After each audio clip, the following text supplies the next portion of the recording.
करते। 2023 में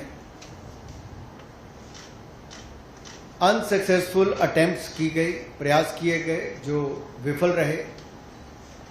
नाम काटने के आलंद असेंबली कॉन्स्टिट्यूएंसी में, और ये इलेक्शन कमीशन ने एफआईआर फाइल करने के लिए ही कहा था इसको, और मैटर इन्वेस्टिगेट करने के लिए भी इलेक्शन कमीशन ऑफ इंडिया ने ही कहा था।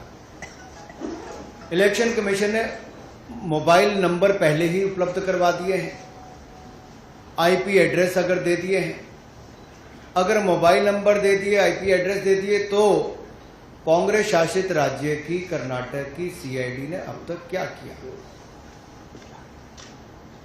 और मैं एक ध्यान आपके माध्यम से देश की जनता को बताना चाहता हूं। रिकॉर्ड्स के अनुसार आलंद विधानसभा क्षेत्र ये कांग्रेस के ही कैंडिडेट ने जीती थी 2023 में 10,348 मतों से। तो क्या श्रीमान राहुल गांधी जी, कांग्रेस ने वोट चोरी करके सीट जीती थी? एक बात आज जो राहुल जी ने बातों में मान ली और अपने जवाब में कहा, वो कहते कहते हाइड्रोजन बम एक तरह से फोड़ गए अपने ऊपर ही।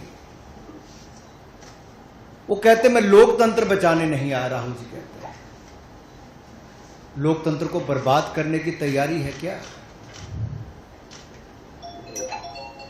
गलत निराधार आरोप बार बार संवैधानिक संस्थाओं पर लगाना, गलत निराधार आरोप बार बार इलेक्शन कमीशन ऑफ इंडिया पर लगाना, कभी ईवीएम पर प्रश्न चिन्ह खड़े करने, कभी वीवीपैट पर करना, कभी चुनावों के नतीजों पर करना, और कभी टूल किट के सहारे भारत के लोकतंत्र पर, संवैधानिक संस्थाओं पर प्रश्न चिन्ह खड़ा करना, क्या यह आदत सी बन गई है? क्या चाहती है कांग्रेस पार्टी? पूर्व प्रधानमंत्री इंदिरा गांधी जी सत्ता का दुरुपयोग करके, अफसरों का दुरुपयोग करके चुनाव जीते हैं तो कोर्ट उनको बाहर का रास्ता दिखाता है। राजीव गांधी जी की हत्या के बाद एक लोकसभा का चुनाव पेंडिंग नहीं होता, 1 महीने तक अगर चुनाव को स्थगित कर दिया जाता तो किस पार्टी को फायदा उस समय के इलेक्शन कमीशन ने दिया?